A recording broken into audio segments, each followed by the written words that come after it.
ซี้แจงข้อข้องใจของสังคมต่อการตัดต้นไม้อยู่ถนนเศรษฐาธิราชวันที่24มิถุนายน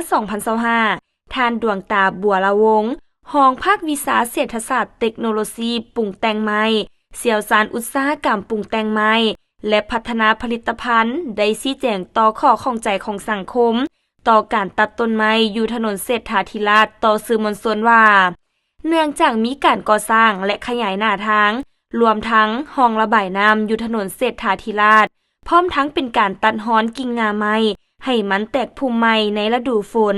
ทั้งเป็นการอนุรักษ์ปกปักรักษาต้นไม้ที่มีอายุ100ปี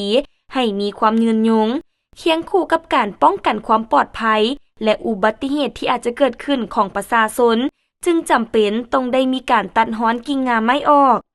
ท่านกล่าวตื่มว่าต่อปัญหาการตัดต้นไม้ที่สังคมมีความกังวลย่านมันตาย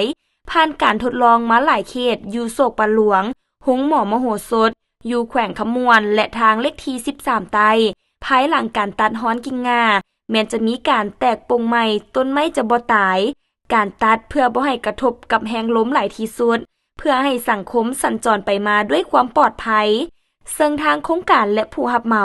จะได้มีการฟื้นฟูรากต้นไม้ในกลางเดือนกรกฎาคมนี้เป็นการเร่งด่วนเนื่องจากมีทรายมาถมเฮ็ดให้ต้นไม้ตายบ่สามารถขยายตัวได้ฉะนั้นพวกเขาต้องได้ใส่ฝุ่นให้อาหารเพียงพอเพราะต้นไม้ดังกล่าวมีอายุ100ปีมีคุณค่าทางประวัติศาสตร์พร้อมนั้นพวกเขาจะนำใช้เทคนิคหั่นต้นไม้ปีละ5องศาเพื่อเฮ็ดให้ต้นไม้กลับคืนมาซื่อบ่ให้เนิงการตัดฮ้อนกิ่งงาเพื่อรักษาสุขภาพของต้นไม้ปัจจุบันพวกเขาเฮ็ดให้มันปลอดภัยก่อนแล้วจึงกลับคืนมาฟื้นฟูรากของต้นไม้เพื่อให้มีความยืนยงซึ่งในกลางเดือนกรกฎาคมเดือนสิงหา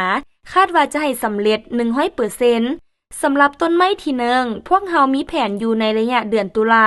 หลังจากใบมันโป่งสมบูรณ์ต้นแข็งแรงรากติดกับต้นแล้วพวกเขาจะคอยหั่นให้ต้นไม้ตั้งชื่อเพื่อให้มีความสวยงามถูกกับเทคนิค